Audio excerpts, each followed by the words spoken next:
우리가 앞에서 신통에 대해서 많은 이야기를 했습니다. 특별히 반야에 대해서 말했습니다. 반야는 지혜라고 하지 않고 반야라고 하는 까닭이 무엇일까요? 반야는 바로 그 지혜가 미묘한 경지에 도달하면 바로 반야라고 하고 지혜라고 말하지 않습니다. 금강반야바라밀경을 독송할 때 지혜금강경을 독송한다고 그렇게 말하지 않습니다. 다 반야를 더해서 반야바라밀다 심경이라고 합니다. 이 지혜는 일반적인 지혜를 말하는 것이 아닙니다.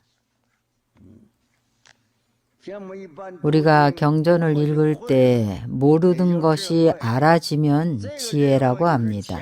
이 지혜는 바로 앞에서 말한 생겨난 신통 묘용이나 정려가 모두 지혜 가운데 있는 것입니다.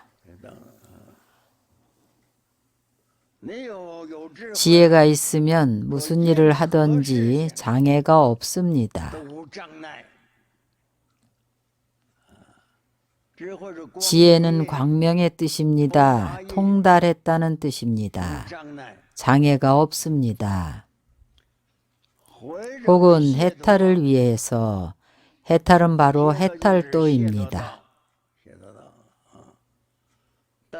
해탈은 여러분도 다 알다시피 걸림이 없는 것입니다.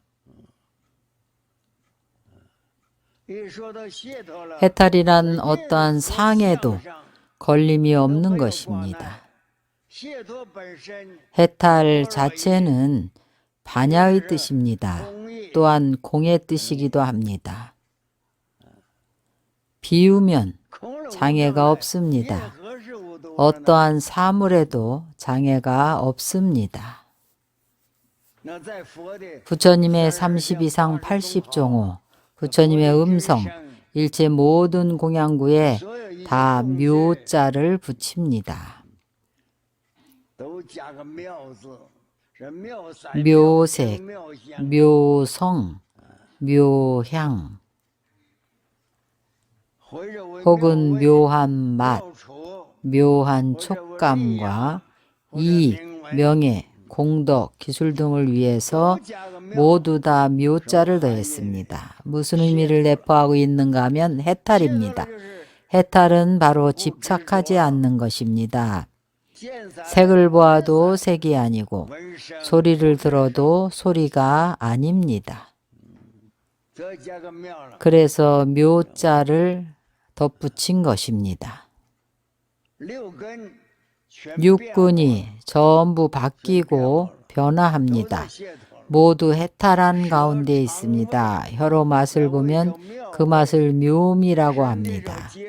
몸으로 접촉하는 모든 느낌을 묘수라고 합니다. 명예와 이익은 없습니다. 만약 명예와 이익이 있으면 해탈하지 못한 것입니다. 명예와 이익에 의해서 속박당하는 것입니다. 혹은 공덕, 기술 등을 위해서, 혹은 꽃과 과일, 숲을 위해서, 혹은 평상, 자리, 침구 등을 위해서, 혹은 길과 재물, 곡식, 약품, 집, 종, 하인 등을 위해서, 혹은 채색, 담비와 물을 구하고 농사 등을 위해서, 혹은 부채와 총채, 시원한 바람과 불을 구하고, 혹은 수레와 아들, 딸 등을 구하기 위해서, 혹은 방편을 위하고 복을 닦고자 하고, 혹은 따뜻함과 시원함 등을 위해서, 혹은 기억을 위하고, 혹은 갖가지 세간, 출세간에 이롭고 즐거운 일들을 위해서 그것을 추구해서 가진 근심과 고통의 핍박을 받을 때라도 지극한 마음으로 지장보살 마살의 명호를 부르고 생각하며 귀의하고 공경 공양하면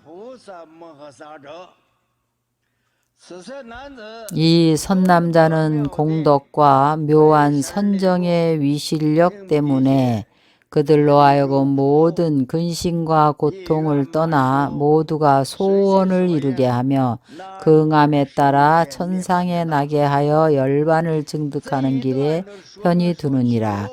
이 단락은 모두 구하는 것을 설명합니다. 우리가 계유를 구할 때에 계를 구해서 받고 나서 위와 계유를 조금도 어기거나 범하지 않으면 아라한과를 증득합니다. 만약 아라한과를 증득하지 못했다면 그 계율에 어기고 범함이 있는 것입니다. 신통도 아직 얻지 못했고 반야도 아직 증득하지 못해서 구하는데 청정한 계를 구하고 정렬을 구하고 신통을 구합니다. 내지는 천상의 행복을 구합니다. 내지는 보살도를 구해서 해탈하고 증득하기를 구합니다. 앞에서 말한 이러한 것들을 얻고자 하면 지장보살의 가피를 구하면 됩니다.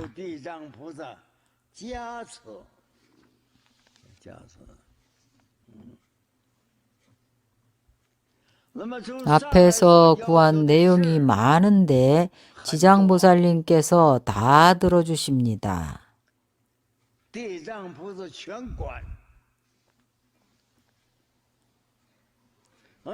화초와 나무를 심었는데 잘 자라지 않으면 지장보살님께 가피를 구하십시오. 그러면 꽃과 과실, 수목이 다 무성해집니다. 무엇을 구하든지 다 얻어집니다. 그러나 지심으로 지장보살님께 칭명하고 염송하고 공양해야 합니다. 지장보살님은 무엇을 구하든지 다 영험을 보이십니다. 지장보살의 공덕과 묘한 선정의 위실력 때문입니다. 이 선남자는 공덕과 묘한 선정의 위실력 때문에 모든 근심과 고통을 떠나게 하며, 이것은 부처님께서 설한 것입니다. 지장보살 이 선남자는 8가지 고통을 다 여의게 할 수 있습니다. 우비고뇌의 8가지 고통을 다 여의면 행복을 얻게 됩니다. 지장보살님이 과거에 발한 원력입니다. 그의 원력이 일체 중생을 제도할 때 중생들이 지심으로 그의 명호를 칭명할 때에 일단 염하기만 하면 바로 영험을 보입니다. 영험하면 바로 앞에 말한 바와 같이 구하는 대로 다 얻어집니다. 이 단락은 지장보살의 수승한 공덕을 보여주는 것입니다.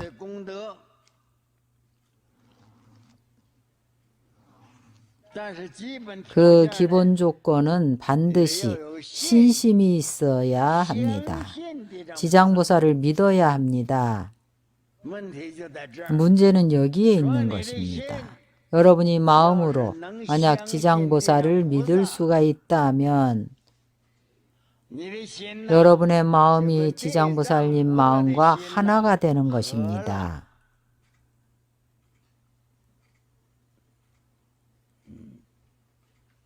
여러분이 구하는 마음과 중생을 이익고자 하는 지장보살의 마음이 두 마음이 하나로 개합하는 것입니다. 여러분이 구하는 이러한 일들이 모두 지장보살이 바란 대원입니다.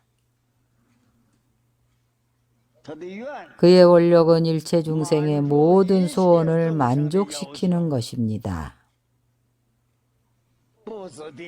지장보살뿐만 아니라 일체 대보살들이 우리가 화엄경을 연결해서 말하자면 11지의 보살들이나 보현행을 행하는 보살들은 모두가 다 그렇습니다.